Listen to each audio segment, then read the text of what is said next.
Jags need a defensive lineman to play like bullies. Do they have the bodies and do they have it inside? We'll tell you about it today on Locked On Jaguars.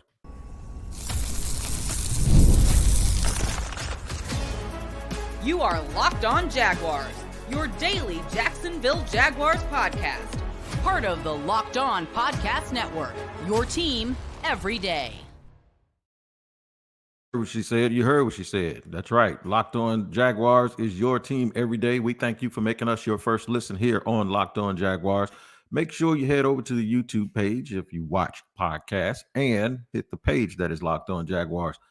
Hit the subscribe button. Then hit the like button. I'll say that again. Hit that like button for me. We appreciate it. Also, hit the bell so you receive notifications each and every time we drop an episode. And then wherever you listen to your podcast, if you're at work, in your car, if you're cooking, barbecuing, whatever, make sure you tap into that location each and every day so you do not miss an episode of the show. Today's episode is brought to you by FanDuel. Make every moment more as playoffs wind down. The sports stop sporting like we want them to. But this summer, FanDuel is hooking up all customers with a boost or a bonus daily. That's right. There's something for everyone every day, all summer long. Visit FanDuel.com to get started. And shout out to my crew, the everydayers who join this show every single day. They see me in public and scream that they're an everydayer. And you can do the same thing. All you got to do is just listen to the show and be an everydayer. All right, here we go. This is what we're going to do. We're going to talk about a few good but bad men. Good meaning bad, bad meaning good. All right, this is metaphorically not a quiz or anything, but I'm going to tell you exactly how being bad actually ends up making you good at certain positions. Bully ball. What is bully ball? Are we going to be a bully ball team? I think you can be a bully ball team in spots, and I'll tell you where. Now we're going to talk about this, saying Duuuvvaaall and playing Duuuvvaaall. What does that mean? Well, I think it starts with certain types of plays. Does it start with an 80-yard post? No, ain't nobody screaming Duuuvvaaall when they do that because it's just euphoria. Everyone is celebrating, right? Does it start with a long Travis Etienne run? No, you don't hear a whole bunch of Duuvvaalls when that happens. Does it start? And for those that aren't familiar with what Duuuvvaaall is, that is it's almost a tribal-like chant that we do here. Shout out to everyone. I'm not trying to offend anyone by using the word tribal, but it is.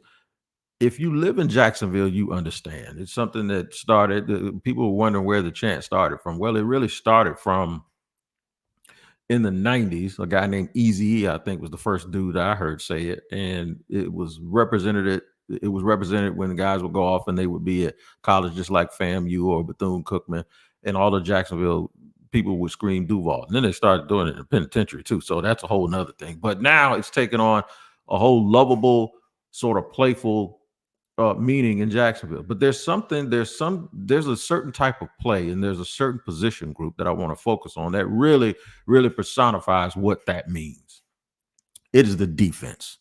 Specifically, that is when, for the most part, if something great happens in that stadium, if you hear a Duuuvvaaall chant, 85% of the time is probably, and that's a rough number, but I'm thinking when you start hearing that, that means that they're being badasses. And scoring touchdowns and beautiful plays don't mean that. That just means, yeah, we're celebrating this euphoric.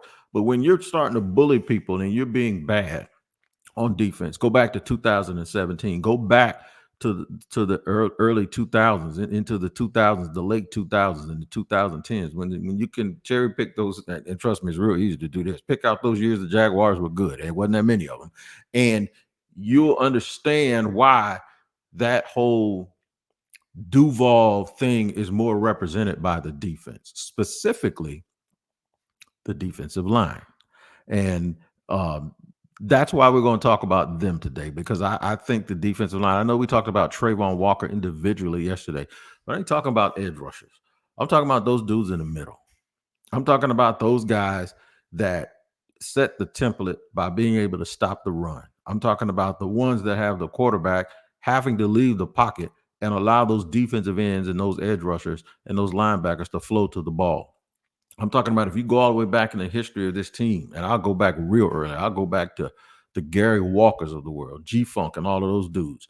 How the defensive linemen always seem to set the temperature for the rest of the game for the team. I want them to start playing like Duuuvvaaall, not just yelling Duuuvvaaall. And the only way that they can get back to truly what I believe, and this is just my interpretation of this, and I'm not the rule in the law for anything, but the only way that they get back to that is that they go back to playing bully ball. You think about Marcel Dareus, a very underrated member of Jacksonville in 2017, when they made the move to go out and get Marcel Dareus from Buffalo. And by the way, ironically, everyone hopes that the offensive version of Marcel Dareus is Mitch Morse, that they can start bullying people on the offensive line. Another guy that they got who had left Buffalo at this stage of his career. But Marcel Dareus really set the template. And in 2018, when he got hurt, Jacksonville wasn't the same, and y'all know it. I mean, statistically, they were still right there, but it was just something a little bit off by the team. And what it was the girth in the middle of the defensive line. When the Jaguars said in the offseason, at the end of the year press conference, they said something that really set, to me, I got another bit of respect, a modicum of respect for them. I ain't disrespect them, but they earned my respect because they told the truth. And the truth was that they weren't physical. And it's something that I said I noticed in week 11 or 12 last year. And I came on and did a postcast and I said, we got a problem. And it's a problem that can't be fixed until the offseason. That's what it was. I said they have no hind parts. First thing that they talked about in the offseason this year was the fact that they weren't big and physical and strong enough. They talked about not being healthy too, but they said they weren't big and physical and strong enough, which if you want to stretch that, those two things can kind of run hand in hand together, right? Well, when they started to address the team, and one of the things that I did, I was so hell-bent on them fixing the offensive line, especially in the middle. I think the part of the team that the one position that was evidently not physical enough was center, and then they addressed that. So they didn't think that they needed to totally address the entire offensive line. They felt like what we'll do is we'll just get healthy. So in the next round of free agents, or as free agents continue, they got bigger at receiver, even got bigger at the fourth receiver spot.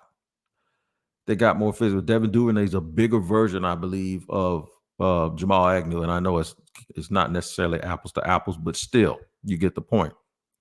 Gabe Davis is a bigger, more physical version of Zay Jones.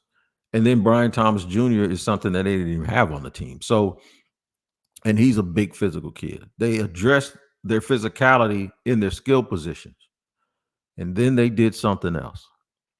And this signaled to me that they were tracking in the right spot.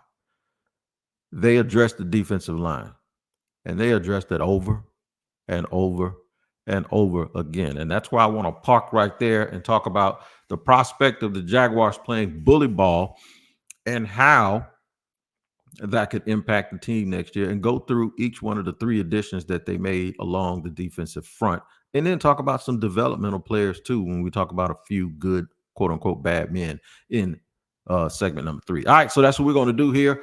Talking about bully ball, we're going to talk about those additions of the defensive linemen and what the scheme change would mean for them too, and eventually tie all this together and tell you why bully ball is really playing Duuuvvaaall ball. We'll do all of that in just a second here on Locked On Jaguars.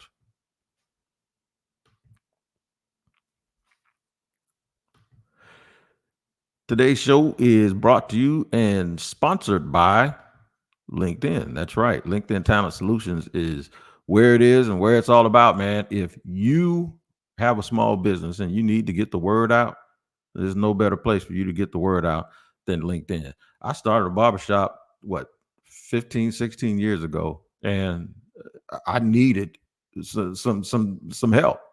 Didn't get the help that I needed because I was in the wrong place. So about 6-7 years ago, I got with LinkedIn, and boom, it was totally different. You can do the same thing because LinkedIn knows small businesses are wearing so many hats and might not have the time to resource hiring. It's not just a job board. LinkedIn helps you hire professionals you can't find anywhere else, and even those who aren't actively searching for a job might be open to the perfect role. So here's what you do. Post your job for free at linkedin.com/lockedonnfl. That's linkedin.com/lockedonnfl to post your job for free. Terms and conditions apply. Remember, LinkedIn is not just a job board. It is where professionals go to find you.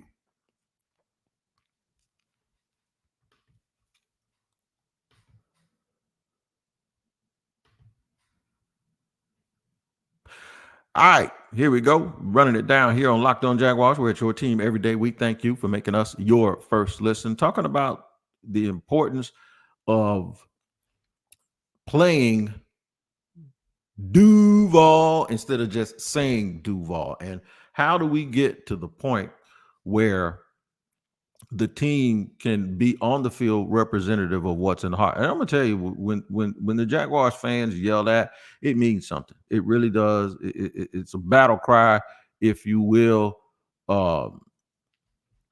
It's a battle cry, if you will. It fires the team up.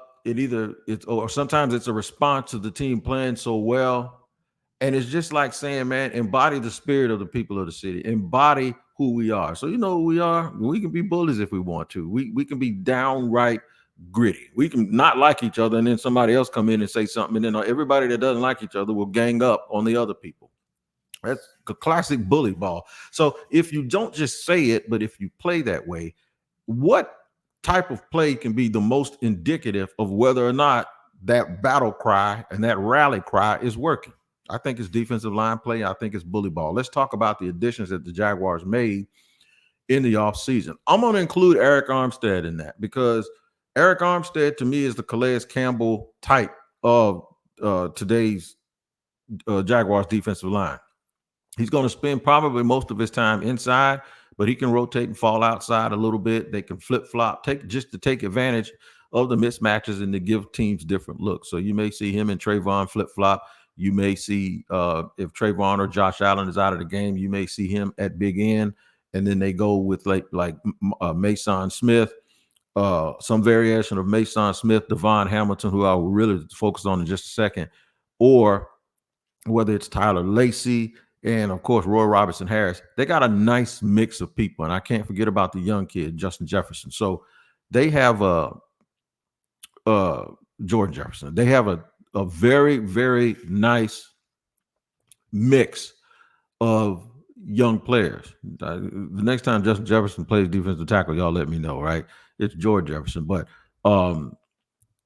they have a real, real nice group of young players, big players. The main thing I really, really like about them, though, is they got super, super, super physical, and they got big, and they got that way with players that are familiar. The Jaguars hired the former defensive coordinator for the LSU Tigers, so they got two of those young guys on this team. And when they started to address this over and over again, I said, I see what they're doing. They're on to something. And this is something that I always thought that they should do, along with drafting at least 3 offensive linemen every 2 cycles. Maybe not 2 per year, but 3 every 2 years to put into the development of the team. Unless you got 5 really, really good young ones, then you probably don't need to be doing that. But they never had that. I always thought that they needed to get these big physical defensive linemen because folks for a long time talked about how the Baltimore Ravens play. Yeah, the Baltimore Ravens always draft these big physical defensive linemen. So I don't know how you can ever play the way the Baltimore Ravens played all of these years, what they've been known for 20 years, without going out and drafting those type of players, as opposed to Otto and Leo and 3 technique and one guy here. And I mean, that stuff is important, but the main thing you need big bodies that are versatile and that just know how to play football. And I think with the guys that they did, there's a nice mix of youth. There's a nice mix of youth and veterans, but there's also this mix of high-end talent along with just guys who are just wanting to bully people and move folks out of the way. Maason Smith, 6'6", 315. He's probably going to end up playing at some point in his career as it keeps growing. He's going to be 320. Eric Armstead is 6'7", what, 290, 295 or something like that. And then Jordan Jefferson is 6'3.5", 6'4", and floats in at around 320 pounds. And then Davon Hamilton is 6'4", 335. If Davon Hamilton, who I thought was tracking towards that, maybe not being as quick as Marcel Dareus, but he showed enough on the interior that I was just like, man, if he ever got back to healthy, because last year he had, I don't know if we can classify it as an injury or an illness, but it was non-football related. It took him a while to get back, and then when he got back and he got his weight back up, he still just wasn't quite where he was the year prior to all of that happened. And when the Jaguars actually gave him a 3-year contract extension, they gave it to him a year early. So I am a firm believer that from a body type standpoint, from a talent standpoint, from what we've seen in the past from Davon Hamilton and Eric Armstead, and what we think we have in Maason Smith, I'm going to tell you right now, had Maason Smith had not had that injury his sophomore year when he hurt his knee, he would have probably been a top 15 pick. That's where he was trending towards. He's a 5-star recruit, big-time recruit. I remember this kid, and I remember how dominant he was as a young player. He played really early, and he played a lot like the way Eric Armstead's playing. He started out, he was playing in. They were rotating him. They had a odd and an even front at LSU his first year. He was all over the place.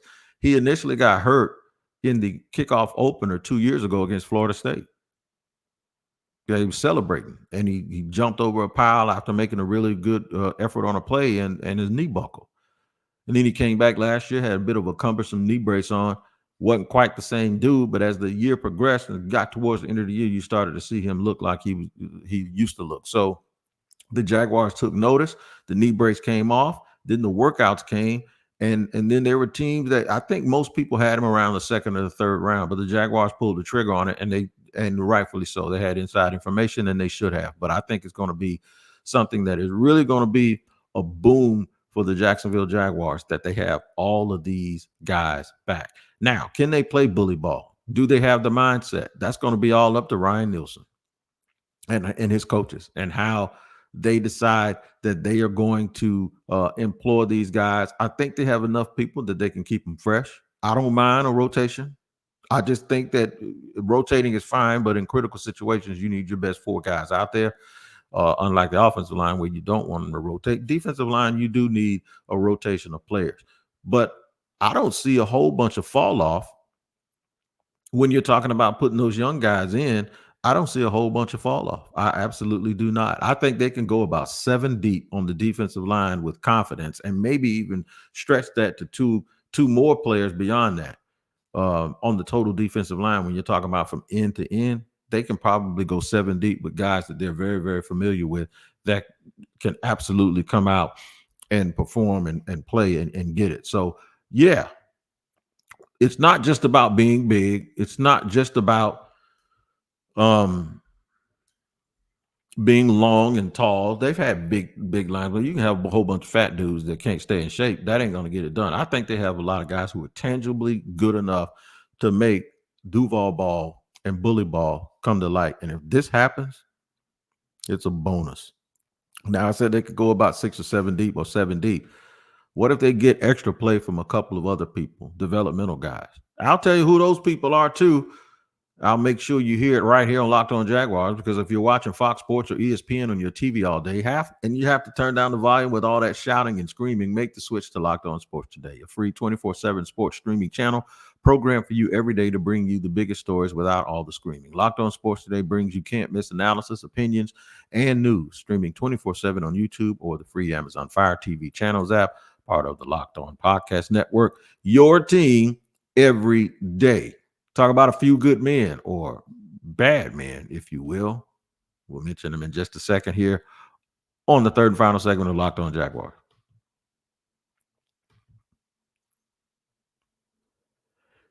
I got to let you know about FanDuel, man. I know you don't have a whole bunch of the type of games that you like going on right now, but if you love sports, and I love them a whole bunch, when the playoffs wind down in some sports, we get fewer games and the sports aren't sporting like we all want them to. But FanDuel lets me keep the sports going whenever I want. All I have to do is open up the app and dream up bets anytime I'm in the mood. And this summer, FanDuel is hooking all of y'all up, all customers, with a boost, a bonus daily. That's right. There's something for everyone every day, all summer long. So head to fanduel.com and start making the most of your summer. FanDuel, official sports betting partner of Major League Baseball.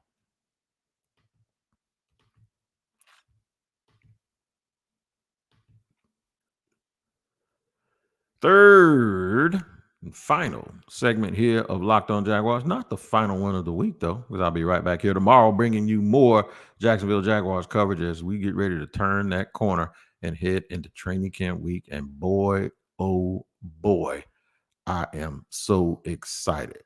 We're going to get back to bully ball in just a second.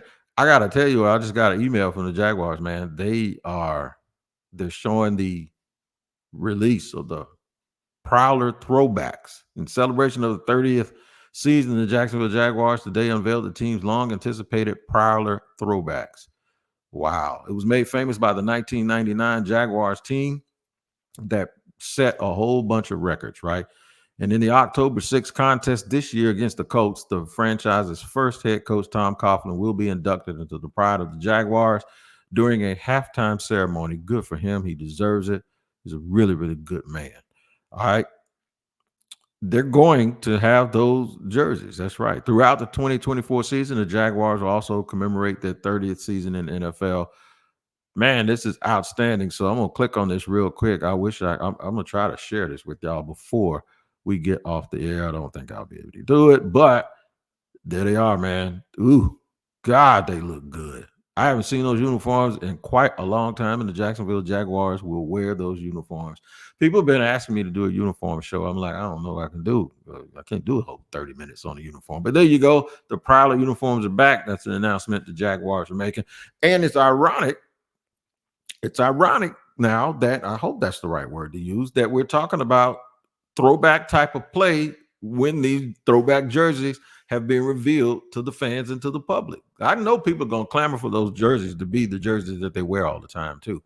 I talked about it yesterday. It's so funny how people, when a jersey exists and the team is bad, they say we need to change up everything. And now everybody wants to go back to the jersey that they changed from. That's wild, man. It's cyclical how life works like that.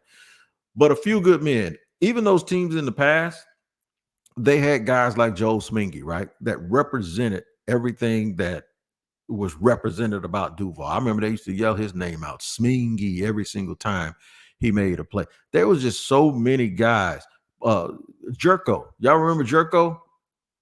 Jerkovich, man, Jerkovich was a character. He personified a certain type of play and a certain attitude. Guys like Ronaldo Wynn. Those were the dudes I'll refer to them as a few good, quote unquote, bad men. They were guys that could come in for 20 snaps, 25 snaps, and not lose a thing. Do the Jaguars have guys like that on the roster right now? You bet I think they do. I think Tyler Lacey has a shot to do that. They was talking about dude, he was always kind of a tweener. He's 6'4", 280 pounds, but they're talking about him squatting 600 pounds. And the strength and conditioning coaches and the position coaches were raving about him this offseason. That's another type of player who's only in his second year, who's on a cheap contract that you need to push these guys. To tell these, hey, man, y'all got to get this guy 10, 15, 20 snaps. He has to make it so that they can't keep him off the field. Now, they had Ledbetter last year. I don't think Ledbetter's going to get all of the opportunities now because they got all of these younger big people. Tyler Lacey is a little bit different. The way he's kind of a tweener.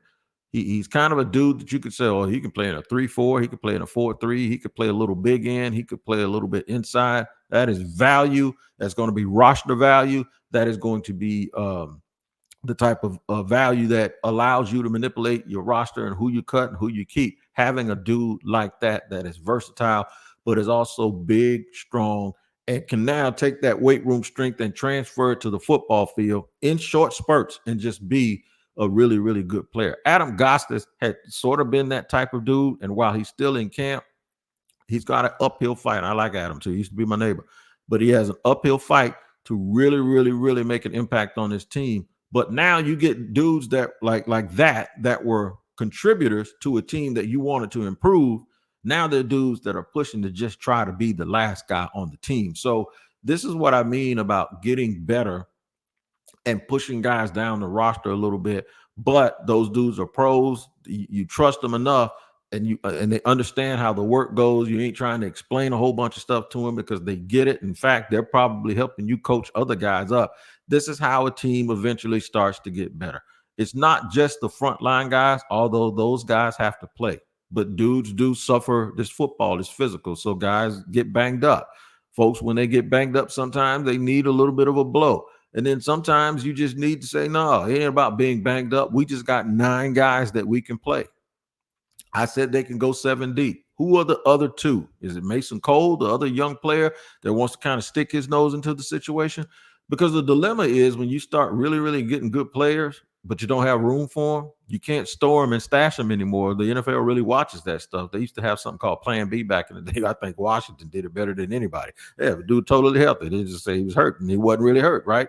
So they'd have these dudes on just sitting on injured reserve that really weren't hurt. But you can't hoard players anymore.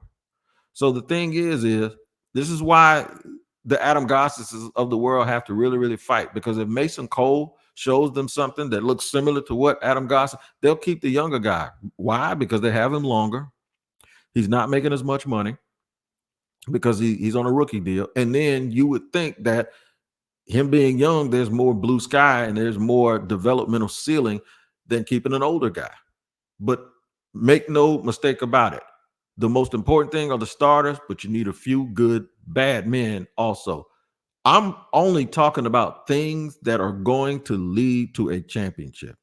I'm not talking about them being competitive. Yeah, somebody will be pessimistic and say, who cares about the 8th or 9th defensive lineman? Teams that win titles do. That's who care about those things. Teams that suffer injuries and they can fight through injuries until they get guys back and they can get adequate enough play so they don't lose too much ground when it comes time to get a home field advantage or a home playoff game. Yeah. And then just having it in your mind that you know you have guys that you can count on. Everything matters to a team that wins a title. Y'all might not think so. You might look back and say, well, I don't remember the 53rd dude of the Kansas City Chiefs making a whole bunch of plays. You don't have to. The Chiefs understand the importance of the 53rd guy on the team. And I believe the teams that take the approach that every little thing matters are the teams that keep holding up Lombardi trophies. Can't be too happy just to focus on the easy stuff, like the icing on the outside of the cake. No, you got to make sure that cake is done on the inside. And the way that you do that is focusing on all the little things. And those are the little things we're talking about in training camp. We'll see if some of these things manifest itself next week when these guys get out there. And then the week after that, when they put on the pads and they start getting physical, and then we'll see if some of the things that I'm talking about actually really, really make a difference to you. But I'll tell you what makes a difference to me is if you go check out Locked On Sports today, because Locked On has launched the first ever national sports 24/7 streaming channel on YouTube. And now it's also available on the Amazon Fire TV in the free Fire TV channels app. Locked On Sports today is here for you 24/7, covering the top sports stories of the day with local experts of Locked On, plus our national shows covering every league. Find Locked On Sports today. It is now available on the free Fire TV channels app. Make sure you check that out. All right, man.